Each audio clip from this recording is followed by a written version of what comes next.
إن الحمد لله نحمده ونستعينه ونستغفره ونعوذ بالله من شرور أنفسنا ومن سيئات أعمالنا من يهده الله فلا مضل له ومن يضلل فلا هادي له وأشهد أن لا إله إلا الله وحده لا شريك له وأشهد أن محمدا عبده ورسوله يا أيها الذين آمنوا اتقوا الله حق تقاته ولا تموتن إلا وأنتم مسلمون يا أيها الناس اتقوا ربكم الذي خلقكم من نفس واحدة وخلق منها زوجها وبث منهما رجالا كثيرا ونساء واتقوا الله الذي تساءلون به والأرحام إن الله كان عليكم رقيبا يا أيها الذين آمنوا اتقوا الله وقولوا قولا سديدا يصلح لكم أعمالكم ويغفر لكم ذنوبكم ومن يطع الله ورسوله فقد فاز فوزا عظيما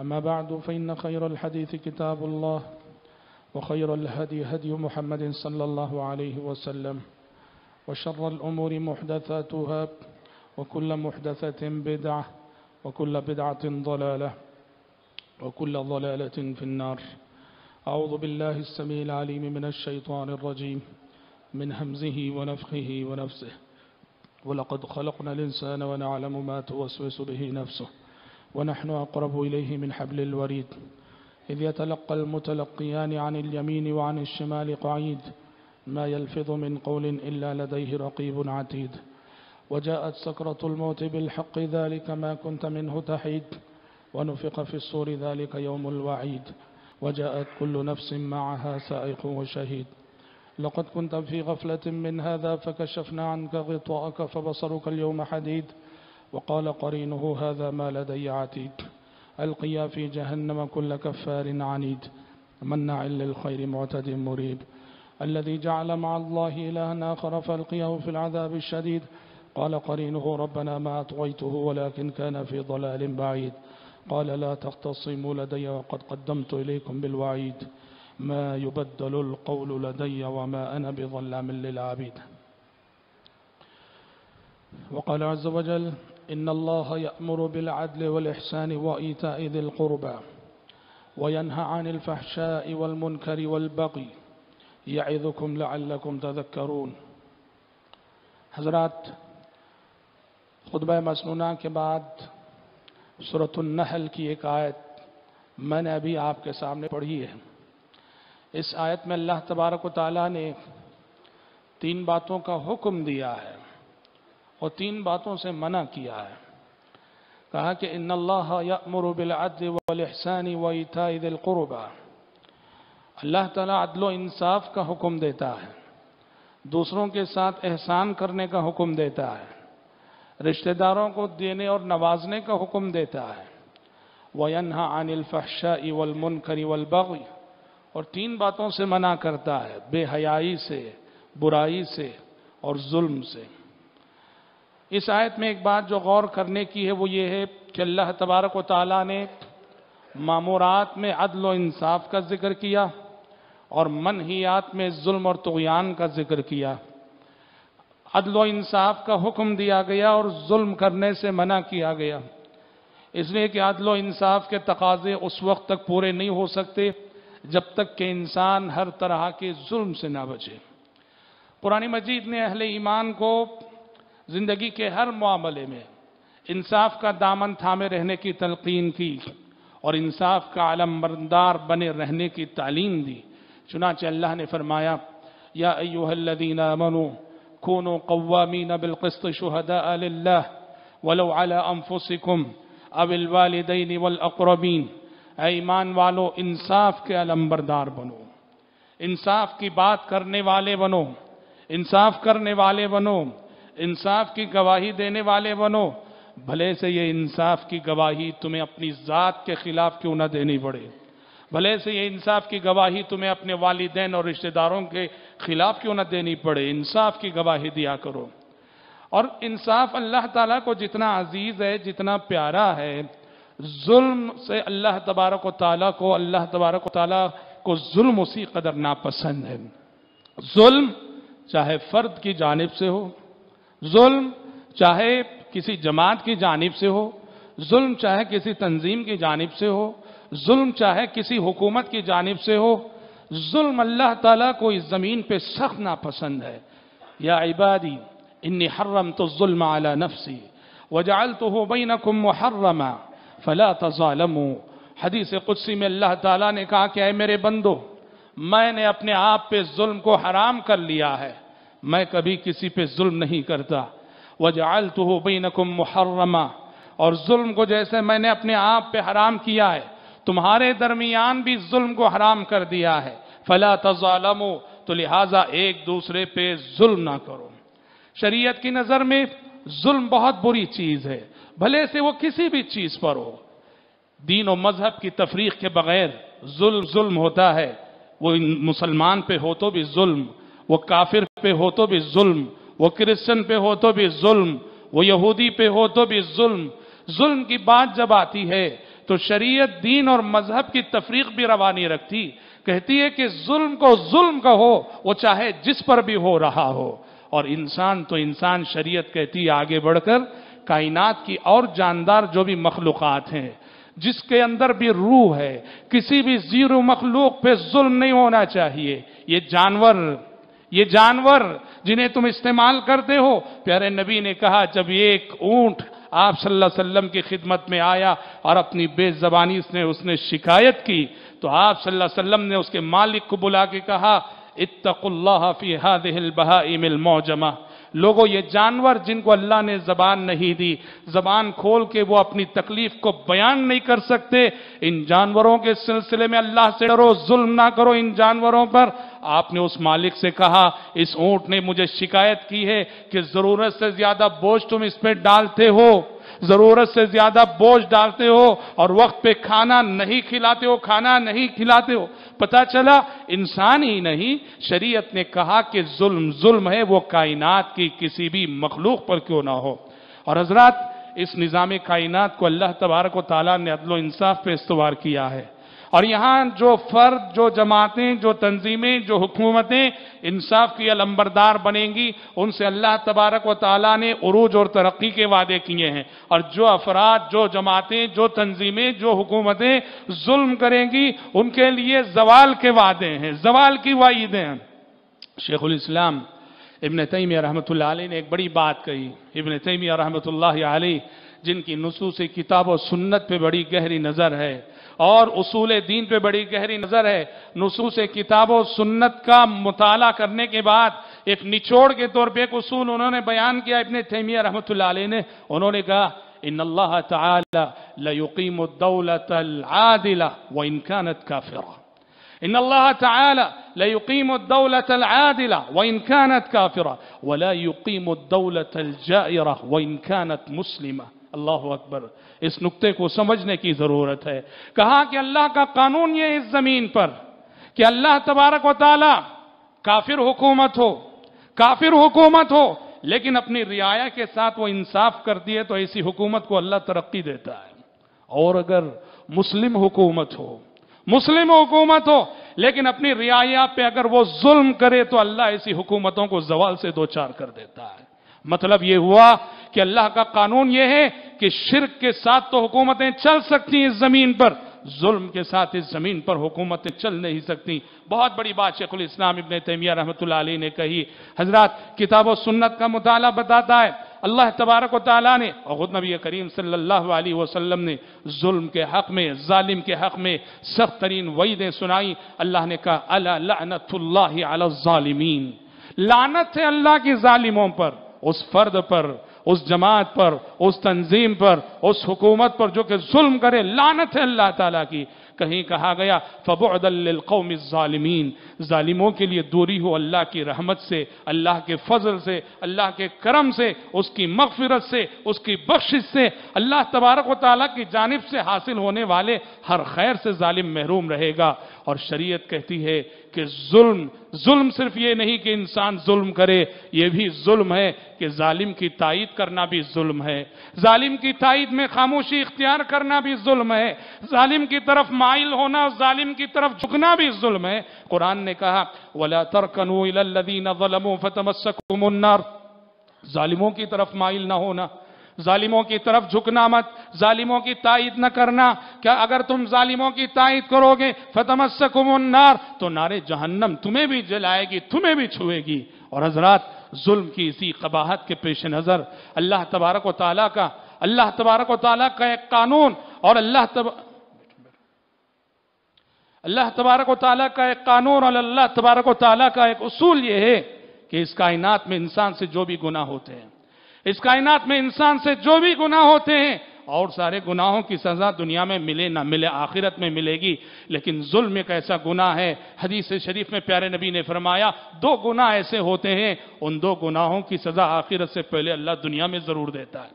ان 2 گناہوں کی سزا آخرت سے پہلے دنیا میں ضرور ملتی ہے۔ اس میں سے پہلا گناہ ہے ظلم، اور دوسرا گناہ ہے قطیعۃ الرحم، رشتوں کو توڑنا، اور بعض روایتوں کے مطابق ماں باپ کی نافرمانی۔ تو دیکھو اللہ تبارک و تعالیٰ کو ظلم اس قدر ناپسند ہے کہ اللہ آخرت سے پہلے ظالم کو دنیا ہی میں رسوا کرتا۔ اور اگر کسی ظالم کو دنیا میں سزا نہیں ملتی ہے تو شریعت یہ کہتی ہے کہ یہ نہ سمجھو کہ اللہ نعوذ باللہ غافل ہے۔ کہا کہ وَلَا تَحْسَبَنَّ اللَّهَ غَافِلًا عَمَّا يَعْمَلُ الظَّالِمُونَ إِنَّمَا يُؤَخِّرُهُمْ لِيَوْمٍ تَشْخَصُ فِيهِ الْأَبْصَارُ مُهْطِعِينَ مُقْنِعِي رُؤُوسِهِمْ لَا يَرْتَدُّ إِلَيْهِمْ طَرْفُهُمْ وَأَفْئِدَتُهُمْ هَوَاءٌ۔ اللہ ظالم کو ڈھیل دیتا ہے، ظالم کو مہلت دیتا ہے، اور بعد میں وہ پکڑتا ہے۔ اور کب پکڑتا ہے؟ دنیا میں آئے گی پکڑ۔ اگر کوئی ظالم ایسا ہے کہ اللہ اپنی کسی حکمت کی وجہ سے دنیا میں اس کو سزا نہیں دیا، تو کہا کہ آخرت تو آنے والی ہے۔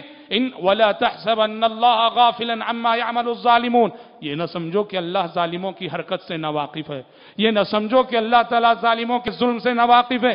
انما یؤخرہم، اللہ ظالموں کو مہلت دے رہا ہے، لیوم تشخص فیہ الابصار، اس دن تک کی مہلت جس دن کے نگاہیں پھٹی کی پھٹی رہ جائیں گی۔ مطلب یہ ہے کہ ظالم کو دنیا میں اس کے ظلم کا بدلہ ملے نہ ملے، آخرت تو آنے والی ہے۔ حشر کی عدالت میں اسے اللہ کے سامنے کھڑے ہونا ہے۔ جب قیامت قائم ہوگی اللہ سوال کرے گا این الملوک، این الملوک، بادشاہ کہاں گئے؟ این الجبابرہ، سوال کرے گا ظالم کہاں گئے؟ ظالم حکمران کہاں گئے؟ جو دنیا میں اپنی رعایا پہ ظلم کرتے تھے کہاں گئے؟ اور رب العالمین اس دن ظالموں کو ایسی سزا دے گا، ایسی سزا دے گا۔ حدیثوں میں فرمایا گیا جہنمیوں کی جسامت کے سلسلے میں، کہا کہ جو جہنمی جہنم میں جلیں گے یہ ظالم و کافر، کہا کہ ان کا ایک ایک دان بھی احد پہاڑ کے برابر ہوگا۔ اللہ اس کی جسامت کو، اس کے جسم کو اتنا پھیلائے گا، اتنا بڑا کرے گا کہ ایک ایک دانت بھی احد پہاڑ کے برابر ہوگا۔ سوچو کہ 32 دانت یعنی 32 احد پہاڑ، صرف انسان کے دانتوں کا جو رقبہ ہوگا اس کے جسم کو اللہ اتنا پھیلائے گا کہ صرف اس کے 32 دانت 32 احد پہاڑ کے برابر ہوں گے۔ تو سوچو کہ سر سے پیر تک کا جو جسم ہے وہ کتنا بڑا، کیوں پھیلائے گا اللہ رب العالمین؟ کیوں پھیلائے گا؟ تاکہ ظالموں کو اللہ ان کے ظلم کا مزہ چکھائے۔ آپ جانتے ہیں ایک ایک فرد کے لیے، ایک ایک فرد کی مصلحت کے لیے اس دنیا میں ہزاروں انسانوں کا خون ہوتا ہے، ایک شخص کی کرسی کے لیے لاکھوں انسانوں کا خون ہوتا ہے۔ ظاہر بات ہے اس ایک انسان کو ان لاکھوں جانوں کا بدلہ چکانا ہے۔ اور رب العالمین کا یہ قانون عدل و انصاف ہے کہ ظالموں کی جسامت کو جہنم میں اس قدر بڑا کرے گا، اس قدر بڑھائے گا، پھیلائے گا کہ اس کا ایک ایک دانت احد پہاڑ کے برابر ہوگا۔ حضرات، دنیا میں جو بدترین ظلم ہوتے ہیں، ظلم کی بہت ساری شکلیں ہیں، ظلم کی بہت ساری صورتیں ہیں، لیکن ظلم کی بدترین شکلیں جو اس دنیا نے دیکھے ہیں وہ ظلم ہے جو حکومتی سطح پہ ہوتا ہے۔ حکومتی سطح پہ ہونے والا ظلم یہ دنیا کا بدترین ظلم ہے۔ جب ایک حاکم وقت اپنے اقتدار کے نشے میں، اپنے اختیار کے نشے میں، اپنی طاقت کا غیر معمولی استعمال کر کے اپنی رعایا کو کچلتا ہے، اپنی عوام کو ستاتا ہے، اور غیر مسلح عوام، نہتی عوام اپنے ظالم بادشاہ کے ظلم کو سہتی ہے، برداشت کرتی ہے، اور چاروں نہ چاروں نے سہنا پڑتا ہے، برداشت کرنا پڑتا ہے۔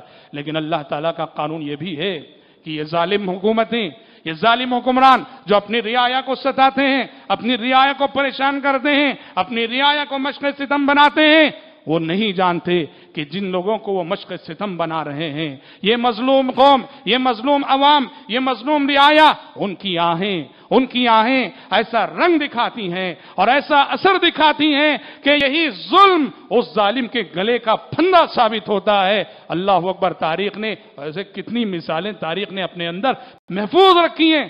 آپ دیکھیے خلیفہ عباسی مامون الرشید جو وقت کے علماء پہ بہت ظلم کر رہا تھا، ظلم بھی کس پر؟ وقت کے علماء پر، اور ایسے علماء جن میں سے ایک ایک بھی اپنی جگہ اللہ کا ولی مانا جاتا تھا، اللہ تعالیٰ کا ولی مانا جاتا تھا، بزرگ، اتقیاء، صلحاء، اولیاء، اور کس لیے؟ معتزلہ کی غلط فکر اور غلط عقیدے سے متاثر ہو چکا تھا اور اپنی طاقت کے بل پہ علماء سے زبردستی ان غلط عقیدوں کا اقرار کروانا چاہ رہا تھا۔ اتنے ستم اس نے ڈھائے، اتنا ظلم اس نے کیا کہ وقت کے سارے علماء اس کے ظلم سے بچنے کے لیے دل سے نہ سہی زبان سے اقرار کر بیٹھے۔ وہ جس عقیدے کا اقرار کروانا چاہ رہا تھا زبان سے اقرار کر بیٹھے اس کی سزاؤں سے بچنے کے لیے۔ ایک تھے امام احمد بن حنبل رحمت اللہ علیہ اور ان کے ایک ساتھی محمد بن نوح رحمت اللہ علیہ۔ یہ دو شخصیتیں ایسی تھیں جنہیں مامون کے کوڑوں نے ان کے پائے ثبات میں اس کے کوڑے لغزش نہ پیدا کر سکے۔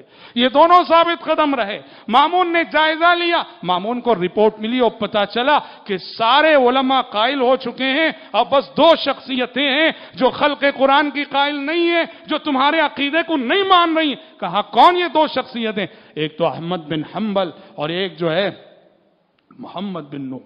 اور امام احمد بن حنبل رحمت اللہ علیہ، آپ کو معلوم ہے کہ اس آزمائش میں مامون نے کیسی سزائیں انہیں دی تھیں، کیسے مشق ستم بنایا تھا۔ امام احمد بن حنبل رحمت اللہ علیہ کی پیٹھ پہ وہ کوڑے برسائے گئے تھے۔ بعد میں جلاد خود کہا کرتا تھا کہ میں نے احمد بن حنبل کی پیٹھ پہ ایسے کوڑے برسائے ہیں کہ واللہ یہ کوڑے اگر ہاتھی کی پیٹھ پہ بھی برسائے جاتے تو ہاتھی چیخ پڑتا۔ جلاد کا خود اعتراف، جلاد کا خود بیان، لیکن اس کے باوجود امام احمد ثابت قدم رہے۔ اور بعد میں جب مامون کو پتا چلا ان سزاؤں کے باوجود احمد بن حنبل اپنے عقیدے پہ ڈٹے ہوئے ہیں تو اس نے حکم بھیجا۔ مامون اس وقت ترسوس میں تھا، کہا کہ احمد بن حنبل اور محمد بن نوح کو گرفتار کر کے ترسوس لایا جائے، اور اس کا ارادہ یہ تھا کہ ان دونوں کو قتل کر ڈالیں گے۔ جب امام احمد بن حنبل رحمت اللہ علیہ کے پاس یہ ظالم اس کے حکومت کے نمائندے پہنچے اور پتا چلا کہ گرفتار کر کے مامون کے پاس ترسوس لے جایا جانا ہے، امام احمد بن حنبل رحمت اللہ علیہ گھٹنوں کے بل بیٹھ گئے، آسمان کی جانب نگاہ اٹھائی، کہا سیدی غر حلمک هذا الفاجر حتی تجرع علی اولیائک۔ کہا کہ میرے آقا یہ تیرے حلم نے، تیری بردباری نے اور تیرے صبر نے اس کو دھوکے میں مبتلا کر رکھا ہے، اس فاجر و فاسق حکمران کو۔ اے اللہ یہ تیرے اولیاء پر، تیرے نیک اور صالح بندوں پہ بڑا ظلم ڈھا رہا ہے، پروردگارہ اس ظالم سے نمٹ لے۔ مورخ لکھتا ہے احمد بن حنبل رحمت اللہ علیہ ترسوس کو جب انہیں لے جایا جا رہا تھا گھٹنوں کے بل بیٹھ کے یہ دعا کی، اور قبل اس کے کہ وہ ترسوس پہنچتے مامون وفات پا گیا، مامون اسی وقت انتقال کر گیا۔ یاد رکھو اللہ تبارک و تعالیٰ کہتا ہے مظلوم جب ظلم سہنے کے بعد، کراہنے کے بعد تڑپتے ہوئے آہ نکالتا ہے تو اللہ تعالیٰ فرماتا ہے بِعِزَّتِي وَجَلَالِي لَأَنصُرَنَّهُ وَلَوْ بَعْدَ حِينٍ۔ اے میرے مظلوم بندے، میرے عز و جلال کی قسم، میری مدد تیرے پاس ضرور آئے گی، بھلے سے اس کے لیے تجھے تھوڑا انتظار کیوں نہ کرنا پڑے، دیر سے صحیح میری مدد آئے گی۔ مظلوم کی آہوں میں وہ اثر ہوتا ہے، مظلوم کی آہوں میں وہ تاثیر ہوتی ہے جو ظالموں کے خرمنوں کو جلا کر خاکستر کر دیتی ہے، مظلوم کی آہوں میں وہ طاقت ہوتی ہے جو ظالم حکمرانوں کی کرسی کو پلٹ کے رکھ دیتی ہے۔ اور حضرات تاریخ نے ایسے بہت سارے ظالم حکمرانوں کی مثالیں قرآن مجید نے پیش کی ہیں، احادیث میں پیارے نبی نے حوالے دیے ہیں۔ یہ کون ہے؟ یہ تاریخ کا سب سے بڑا ظالم و جابر انسان فرعون ہے، جو پوری طرح نسل کشی کا ظلم کر رہا، نسل کشی۔ ایک ہوتا ہے کہ کبھی کسی ایک فرد پہ ظلم ہو، 2 فرد پہ ظلم ہو، 8-10 افراد پہ ظلم ہو، اور ایک ہوتا ہے کہ پوری نسل پہ ظلم ہو، پوری نسل کشی. اور فرعون یہی ظلم کر رہا تھا. قرآن نے کہا ان فرعون علا فی الارض وجعل اہلها شیعا یستضعف طائفة منهم یذبح ابناءهم ویستحیی نساءهم انه كان من المفسدین. فرعون بنو اسرائیل کی نسل کشی کا جرم کر رہا تھا، بنو اسرائیل کی نسل کشی کر رہا تھا، ان کے بچوں کو ان کے بچوں کو ذبح کر رہا تھا، ان کی عورتوں کو قید کر رہا تھا. انه كان من المفسدین. قرآن کہتا ہے بہت بڑا فسادی تھا، بہت بڑا فساد وہ اس زمین پہ مچا رہا تھا. لیکن ظلم زیادہ دیر چلتا نہیں ہے، ظلم زیادہ دیر چلتا نہیں ہے. ظلم بالآخر دھڑام سے گر جاتا ہے. یہی قوم بنو اسرائیل جنہیں فرعون نے مشق ستم بنا رکھا، اللہ نے انہی کی زندگی میں وہ دن بھی دکھایا. یہی ظالم فرعون جو انہیں ستا رہا تھا، ان کے بچوں کو مار رہا تھا، قتل کر رہا تھا، وہ دن بھی آیا کہ وہ بحر قلزم میں ان کی آنکھوں کے سامنے ڈوب رہا ہے، بحر قلزم میں ان کی نگاہوں کے سامنے ڈوب رہا ہے اور کہہ رہا ہے لا الہ الا الذی آمنت به بنو اسرائیل وانا من المسلمین. قرآن نے کہا حتی اذا ادرکہ الغرق قال آمنت انه لا الہ الا الذی آمنت به بنو اسرائیل وانا من المسلمین. کہا کہ جب ڈوبنے لگا کہنے لگا میں ایمان لاتا ہوں کہ اللہ تبارک و تعالیٰ کے سوا کوئی اور معبود نہیں ہے، جس اللہ پر اور جس رب پر کہ بنو اسرائیل ایمان لائے ہیں. حضرات نسل کشی کرنے والا ایک بادشاہ، وقت کا حکمران، اللہ تعالیٰ نے آخرت سے پہلے دنیا میں اسے نشان عبرت بنا ڈالا. اور حضرات اسی طرح سے قرآن مجید نے سورۃ البروج میں اصحاب الاخدود کے واقعے کی طرف اشارہ کیا. یہ بھی کیا ہے واقعہ؟ حکومت وقت کا ظلم ہے، حکومت وقت کا ظلم ہے، بادشاہ وقت کا ظلم ہے. حکومت وقت، بادشاہ وقت، حاکم وقت اپنے طاقت کے نشے میں اہل ایمان کو مشق ستم بنا رہا تھا. خندقیں کھودی گئیں، خندقوں میں آگ جلائی گئی اور اہل ایمان کو اس آگ میں جھونکا جا رہا تھا، ڈھکیلا جا رہا تھا. اور قرآن کہتا ہے کہ سارے کافر بیٹھ کے دیکھ رہے تھے، اہل ایمان جو جل رہے تھے مزہ لے رہے تھے. وَهُمْ عَلَى مَا يَفْعَلُونَ بِالْمُؤْمِنِينَ شُهُودٌ. کہ وہ دیکھ رہے تھے آگ میں گرا کر مسلمان کیسے آگ میں جل رہے ہیں، بھون رہے ہیں، دیکھ رہے تھے، مزے لے رہے تھے. اور قرآن کہتا ہے یہ کس بات کی سزا انہیں دی جا رہی تھی؟ وَمَا نَقَمُوا مِنْهُمْ إِلَّا أَن يُؤْمِنُوا بِاللَّهِ الْعَزِيزِ الْحَمِيدِ.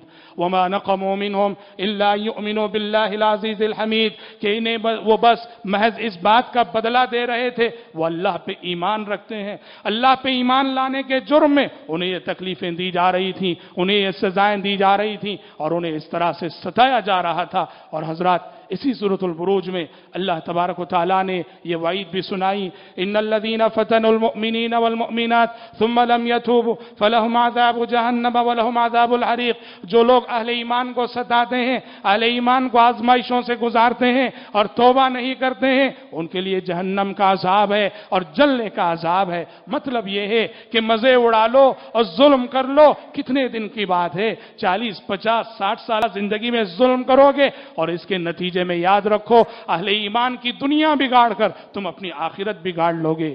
حضرات یہ جو گفتگو ہماری ہے وہ کس پس منظر میں ہے؟ آپ سب جانتے ہیں کہ آج کل ظلم کے جو مظاہر دیکھنے کو مل رہے ہیں، ظلم کے جو مناظر ساری دنیا میں دیکھنے کو مل رہے ہیں، اور خصوصاً ان دنوں برما میں مسلمانوں پہ جو قیامت ٹوٹ رہی ہے، برما کے مسلمانوں پہ جو قیامت ٹوٹ رہی ہے، واللہ نہ زبان میں وہ طاقت ہے کہ وہ ظلم کی تصویر کشی کر سکے اور نہ ہی آنکھوں میں وہ دم ہے اور سکت ہے کہ وہ مناظر دیکھ سکیں.